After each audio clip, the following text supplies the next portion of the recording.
گفتگو ہوئی، اور آج بھی میں 5 کبیرہ گناہوں پر تفصیل سے تو نہیں، اجمال اور کچھ تفصیل سے گفتگو کروں گا۔ اللہ تعالیٰ میری زبان پہ حق جاری فرمائے اور مجھے اور آپ سب کو عمل کرنے کی توفیق دے۔ یہ ہمارا جو پروگرام منعقد ہوتا ہے، نہ تو اپنا علم منوانا مقصود ہوتا ہے اور نہ ہی کانوں کی لذت اس پروگرام کی غرض ہے۔ میں اور آپ سب ماہ صیام کے عشرہ اول کی حسین صبحوں کے دامن سے چھنتا ہوا نور حاصل کر کے اپنے رب سے عرض گزار ہوتے ہیں، اے اللہ ہمارے من ستھرے کر دے۔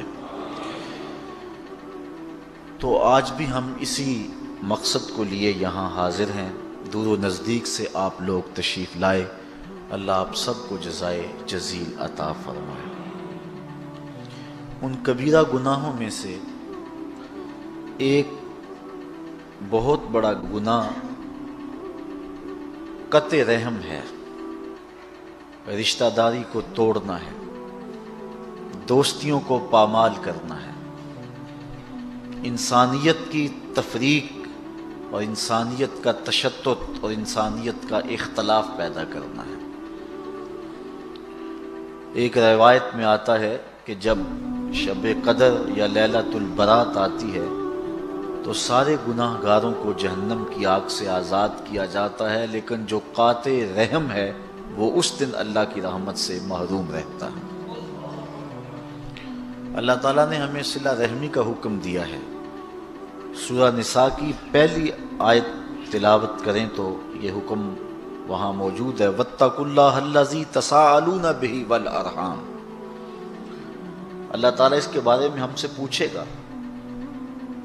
صلہ رحمی کا ہمیں درس دیا گیا ہے، اور جو شخص قطع رحمی کرتا ہے، حدیث میں آتا ہے، اور حدیث بھی بخاری و مسلم کی ہے، حضور نے ارشاد فرمایا لا يدخل الجنہ قاطع رحم، جو قطع رحمی کرتا ہے وہ جنت میں داخل نہیں ہوگا۔ اور آقا کریم علیہ السلام کا ایک فرمان جو کہ متفق علیہ ہے، بخاری مسلم دونوں میں موجود ہے، حضور نے ارشاد فرمایا من کان یؤمن باللہ والیوم الآخر فلیصل رحمہ، جو کوئی اللہ اور پچھلے دن پر ایمان رکھتا ہے تو وہ صلہ رحمی کرے، وہ رشتہ داریوں کو توڑے نہ بلکہ رشتوں کو جوڑ کر کے رکھے۔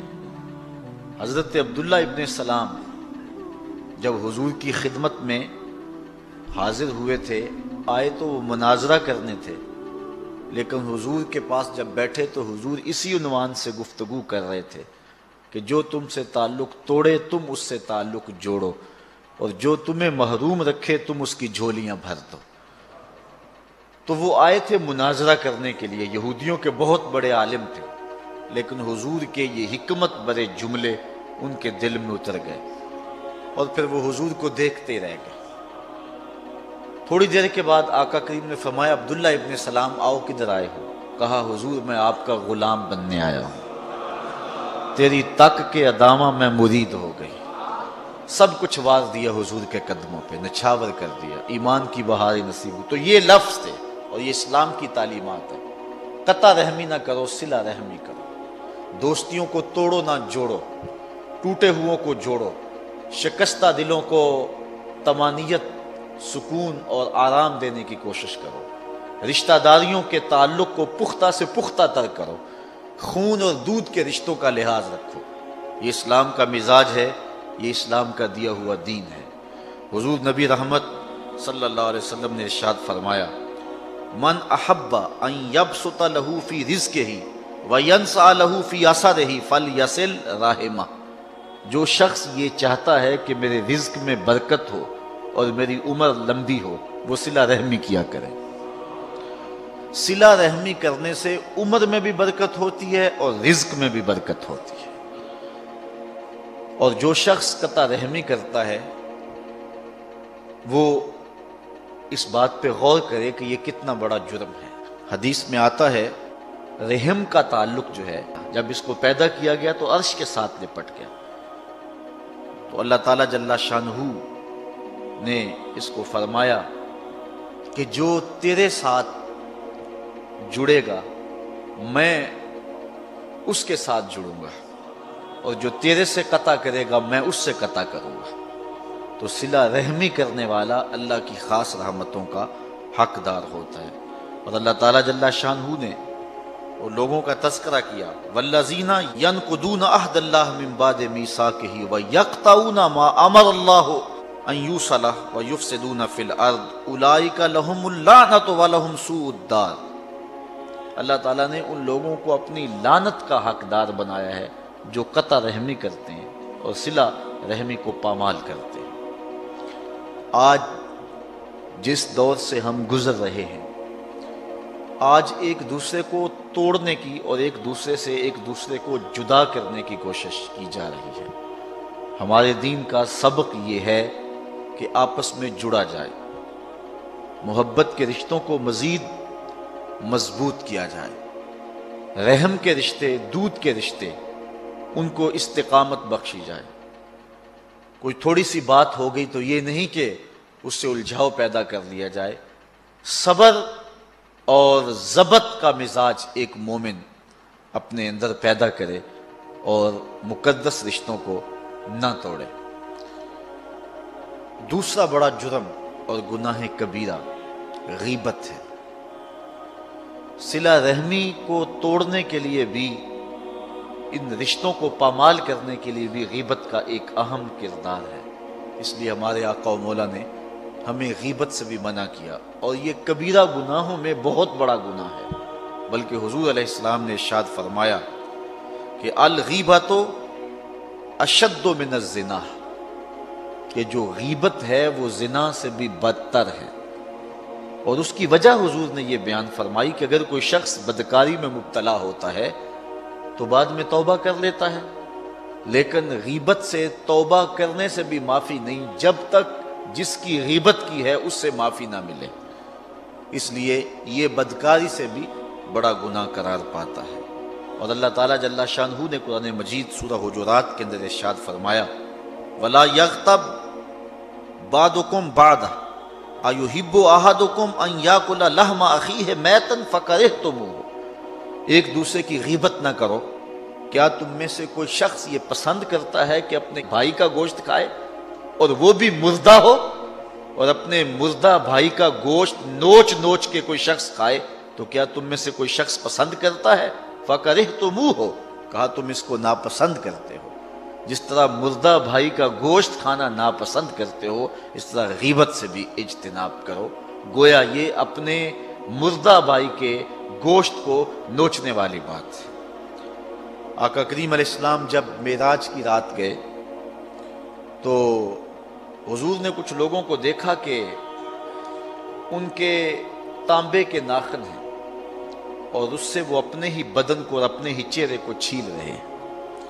تو جبریل امین سے پوچھا کہ یہ کون لوگ ہیں؟ تو حضرت جبریل امین نے حضور کی خدمت میں عرض کی ہؤلاء الذین یغتابون الناس ویقعون فی اعراضہم، یہ وہ لوگ ہیں جو لوگوں کی غیبت کیا کرتے تھے۔ غیبت ایسے ہی ہے جس طرح اپنے بدن کو نوچنا ہے اور اپنے منہ کو چھیلنا ہے۔ آقا کریم کا یہ فرمان بھی سنیے۔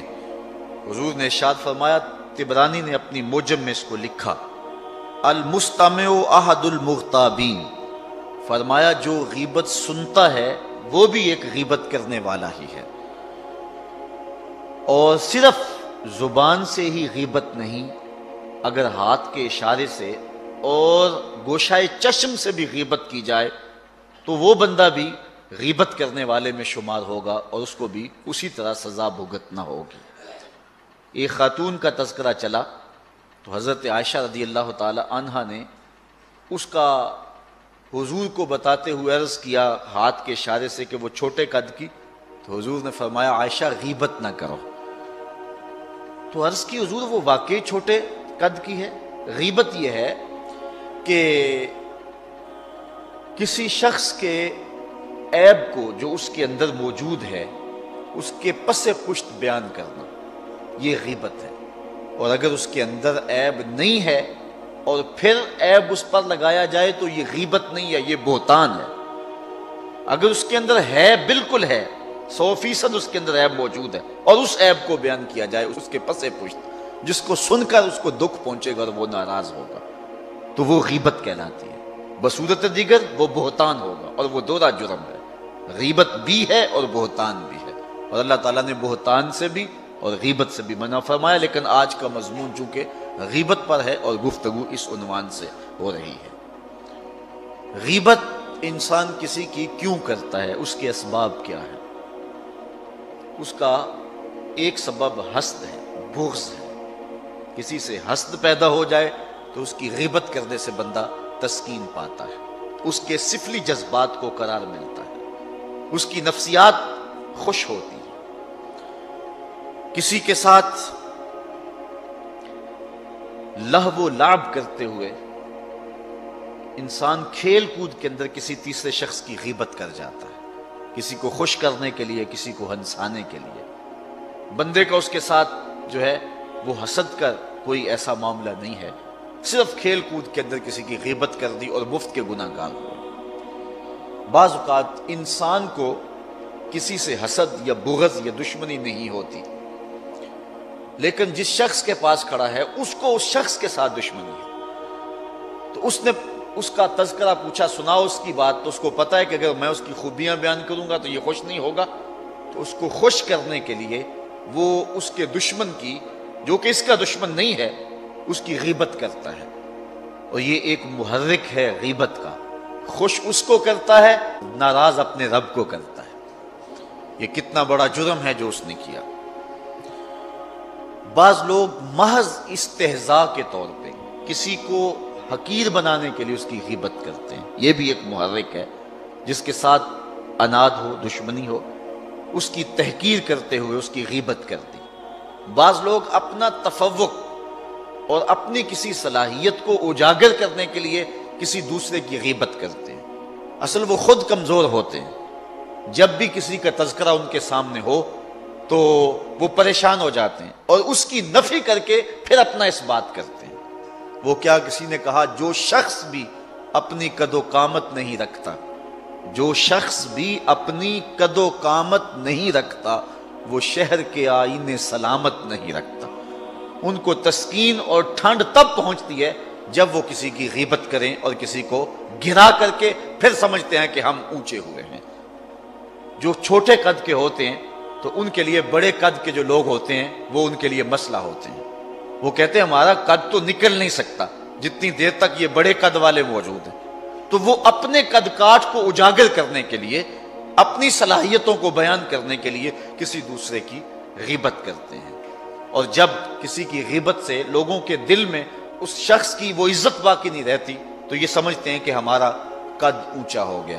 لیکن قد کن لوگوں میں اونچا ہو گیا؟ جو ان جیسے لوگ تھے اور جو غیبت کو سننے کو شعار بنا رہے تھے۔ وہ قتیل شفائی نے کیا خوب کہا تھا، سن رہے تھے کل میری تقریر چند بونے قتیل، میں نے یہ جانا بہت اونچا میرا قد ہو گیا۔ تو اصل بات یہ ہے کہ یہ ایک احساس کمتری ہے، اور انسان جو ہے وہ اپنے جذبات کی تسکین کے لیے کسی کی جو ہے وہ غیبت کرتا ہے۔ غیظ و غضب کے اظہار کے لیے کسی کے ساتھ بندے کی جو دشمنی ہے اس کے لیے انسان جو ہے وہ غیبت کرتا ہے۔ اور بعض لوگ بغیر کسی وجہ کے، بغیر کسی سبب کے، ویسے ہی شغل کے طور پہ کسی کی غیبت کر جاتے ہیں۔ بہرحال غیبت کا محرک کوئی بھی ہو، حقد ہو، غضب ہو، حسد ہو، دشمنی ہو، استہزاء ہو، تحقیر ہو کسی کی، اپنی شخصیت کو اجاگر کرنا مقصود ہو، کسی سے بدلہ لینا مقصود ہو، کسی دوسرے کی خوشنودی حاصل کرنا ہو، یا کوئی غرض دنیا ہو، جو بھی محرک ہوگا غیبت کا وہ نامحمود ہے، اور اللہ تعالیٰ اس کو پسند نہیں کرتا ہے۔ اللہ کے محبوب علیہ السلام جب کسی کی بات کرتے، حضور نے تربیت کرنا ہوتی لوگوں کی تو کبھی نام نہ لیتے، بلکہ فرماتے ما بال اقوام یفعلون کذا و کذا، کہ لوگوں کو کیا ہو گیا ہے کہ وہ یوں یوں کرتے ہیں۔ تو آقا کریم علیہ السلام کسی شخص کا نام لے کے متعین کر کے کسی کو مشخص کر کے جو ہے وہ ایسا نہ کرتے۔ آج ہمیں اپنے طرز عمل پر اور طرز زندگی پر غور و فکر کرنے کی ضرورت ہے۔ منبر و محراب کے اوپر بیٹھنے والوں کو حضور علیہ السلام کے ان فرامین کو ضرور سامنے رکھنا چاہیے۔ بعض اوقات ایسا ہوتا ہے کہ کسی ایسے شخص کو اس انداز سے ہٹ کیا جاتا ہے، اس کی تذلیل کی جاتی ہے، اور بعض اوقات ایسے ہوتا ہے کسی شخص کی موجودگی میں بڑی بزم کے اندر اور بھرے مجمع کے اندر جو ہے اس کی رسوائی کر دی جاتی ہے اور اس کو خطابت کا کمال سمجھا جاتا ہے۔ ہمارے خطباء کا حال تو یہ ہو گیا ہوا ہے کہ ایک بندے کو قضائے حاجت بھی ہو تو وہ خطیب کے شر سے ڈرتا ہوا اٹھتا نہیں ہے کہ میری تذلیل کر دے گا بڑے مجمع کے اندر اور بڑی محفل کے اندر۔ اللہ کے رسول کا قطعاً یہ طریقہ نہیں تھا۔ کسی کو عزت دو، کسی کی عزت نفس کا خیال رکھو۔ انسان اپنی عزت کو سب سے زیادہ محبوب رکھتا ہے۔ آپ نے کبھی دیکھا ہو بارش کے موسم میں کہ جب کوئی شخص گر جاتا ہے کیچڑ میں تو یہ وہ بعد میں دیکھتا ہے کہ مجھے کوئی چوٹ لگی ہے یا نہیں لگی، وہ پہلے دیکھتا ہے کہ مجھے کسی نے دیکھا تو نہیں ہے، وہ دائیں بائیں دیکھتا ہے۔ تو انسان اپنی عزت نفس کو مجروح ہوتا ہوا دیکھ کر کے سخت تکلیف محسوس کرتا ہے۔ تو اس حوالے کے ساتھ جو ہے بالخصوص جو تبلیغ کرنے والے ہیں ان کو اس بات کا اہتمام اور التزام کرنا چاہیے کہ جو لوگ سننے آئے ہیں، جو لوگ بات سمجھنے آئے ہیں، ان کی تذلیل نہ کریں۔ اگر کسی کو نیند کا جھٹکا آ گیا ہے تو کسی اچھے طریقے سے اس کو بیدار کیا جا سکتا ہے، نہ کہ پورے مجمع میں اس پر انگلی اٹھا کے اس کو مشخص کر کے اس کو رسوا کر دیا جائے۔ کس کو ضروری کام کے لیے جانا پڑ گیا ہے تو اس کی تذلیل کر دی جائے، یہ اللہ کے رسول کا قطعاً طریقہ نہیں تھا۔ آقا کریم علیہ السلام محبت کا درس دینے آئے تھے، اور یہ عموماً ہماری مساجد کے اندر بھی رواج ہے۔ بعض اوقات ایسا ہوتا ہے کہ بندہ جو ہے وہ مساجد میں آ کر کے گھبرا جاتا ہے کہ میں کہاں آ گیا ہوں۔ آج کل ایک مصیبت ہے کہ موبائل کو اگر آپ کھول لیں تو وہ بند کرنا یاد نہیں رہتا، اور اگر بند کر لے تو اس کو کھولنا یاد نہیں رہتا۔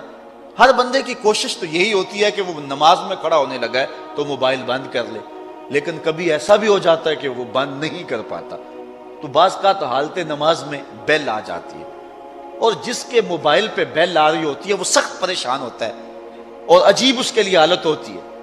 لیکن جب سلام پھرتا ہے تو سارے نمازی جس طرح اس کی طرف دیکھتے ہیں اور اس کو جس طرح وہ کوستے ہیں، اور دو چار آدمی بول پڑتے اور اس انداز سے اس کی تذلیل کرتے ہیں کہ وہ سوچتا ہے کہ اگر زمین میں جذب ہونے کا موقع ملے تو میں جذب بھی ہو جاؤں، میں اس بھری بزم کے اندر رسوا ہو رہا ہوں۔ حالانکہ اسے پتا ہے کہ یہ ایک غلطی ہو گئی ہے اور سستی کی وجہ سے ایسا ہوا ہے، قصداً اس نے ایسا نہیں کیا۔ اللہ کے محبوب کا قطعاً یہ طریقہ نہیں۔ آقا کریم تشریف لائے تو مسجد نبوی کے اندر ایک بدو، ایک دیہاتی جو آداب نہیں جانتا تھا، وہ مسجد کے صحن کے اندر پیشاب کرنے کے لیے بیٹھ گیا۔ صحابہ اس کی طرف دوڑے تو آقا کریم نے فرمایا رک جاؤ۔ اب وہ بیٹھ گیا تو اس کو کر لینے دو، اور جب چلا جائے گا تو اس کے کیے پہ پانی بہا دینا۔ یہ نہیں دیکھیے کہ ایک شخص اگر پیشاب بیٹھ گیا اور وہ بھی مسجد میں بیٹھ گیا تو آقا کریم نے فرمایا کہ داہو، چھوڑ دو اسے، کچھ نہ کہو اس کو، اب بیٹھ گیا تو اس کو کر لینے دو۔ اور ہمارا حال یہ ہے کہ ہمارے موبائل پہ اگر بیل بھی آ جائے تو یقین جانے اتنی مصیبت بنتی ہے۔ خود میرے ساتھ یہ ایک مرتبہ ایسا ہوا، لاہور کی ایک مسجد میں میں نماز پڑھنے کے لیے رکا اور موبائل پہ آ گئی بیل، اور یہ جو بیل کرنے والے ہیں وہ بھی حکم یہ ہے کسی گھر کا دروازہ 3 مرتبہ کھٹکھٹائیں، اگر آگے سے جواب نہ آئے تو واپس آ جائیں۔ تو یہ بھی ایک دروازے کی صورت ہے، 3 مرتبہ کسی کو بیل کریں، اگر کوئی نہیں آگے سے اٹینڈ کرتا تو بس کر لیں۔ تو بعض لوگ پھر جان ہی نہیں چھوڑتے اور عجیب صورتحال بن جاتی ہے، اور ادھر سے نمازی اور عجیب سی کیفیت۔ اور پھر کیا ہوا، جب سلام پھرا نا تو پھر جو حال کیا ان لوگوں نے میری جانب، جس طرح گور کے دیکھے کہ کہاں جائیں گے، کوئی ادھر سے کوئی مسئلہ بتا رہا ہے، کوئی ادھر سے مسئلہ بتا رہا ہے، تو عجیب قسم کا رنگ ڈھنگ بن گیا، بہت پرانی بات ہے۔ تو بہرحال جو ہے وہ یہ ایک عجیب سی صورتحال ہے۔ اس طرح ہمارے واعظین کا بھی طریقہ ہے، اور یہی وجہ ہے کہ لوگ ان کی مجالس کے اندر جو ہے وہ آتے نہیں اور بھاگ گئے ہیں۔ اس طرح لوگوں کی تذلیل کرتے ہیں اور اس طرح جو ہے وہ لوگوں کو رسوا کر کے رکھ دیتے ہیں۔ ہر شخص کا اپنا مزاج ہے۔ دیکھیے کوئی آدمی سبحان اللہ کہہ کے اپنے جذبے کا اظہار کرتا ہے، کوئی آدمی صرف سر ہلانے پہ اکتفا کرتا ہے، کوئی ایسا بھی ہے کہ جو بات کو سوچتا ہے اور اندر اندر جو ہے وہ اس بات کو اتارنے کی کوشش کر رہا ہے، اور کوئی ایسا بھی ہے جو آنسو بہا کے داد دیتا ہے، اور ایسا بھی کوئی ہو سکتا ہے جس کو تمہاری بات پسند بھی نہ آئے۔ لازمی تو نہیں ہے، مسلط تو نہیں ہے بات، اس لیے تم لوگوں کے اوپر چھوڑ دو نا بات، اور تم نے یہ کہا کہ بس سبحان اللہ کہنا اور ہاتھ کھڑے کر کے کہنا اور ہاتھ بھی دونوں، اور پھر ہمارے نقیب جو حال کرتے ہیں یہ دکھڑے ہیں، یہ میرا مضمون تو نہیں ہے لیکن مضمون کے ضمن میں بات آگے اور میں کر رہا ہوں، وہ جس طرح وہ کرتے ہیں کہ جس نے مدینے جانا ہے وہ ہاتھ کھڑا کرے۔ ایک مجلس میں نے کہا میں مدینے جانا بھی ہے اور ہاتھ بھی نہیں کھڑا کرتا، یہ کوئی لازم ہے کہ جو ہے وہ تمہارے کہنے کے ساتھ مجھے ٹکٹ مل جائے گی؟ اور عجیب سی کہانی ہے۔ تو یہ عجیب ایک صورتحال بنی، ہم نے اس کلچر کو بدلنے کی کوشش کرنی ہے، اس ماحول کو بدلنے کی کوشش کرنی ہے، اور میں اس حدیث کے ضمن میں یہ ساری تشریحات رکھی ہیں کہ حضور اگر کسی شخص کو کچھ کہنا بھی ہوتا، اس کی کچھ غلطی بھی ہوتی اور ٹوکنا بھی ہوتا، تو حضور فرماتے ما بال اقوام یفعلون کذا و کذا، قوم کو کیا ہو گیا ہے کہ وہ ایسے ایسے کرتے ہیں۔ تو حضور اس شخص کا نام نہ لیتے، اس کو مشخص نہ کرتے، تو اس کو رسوا نہ کرتے۔ یہ آقا کریم کا طریقہ ہے۔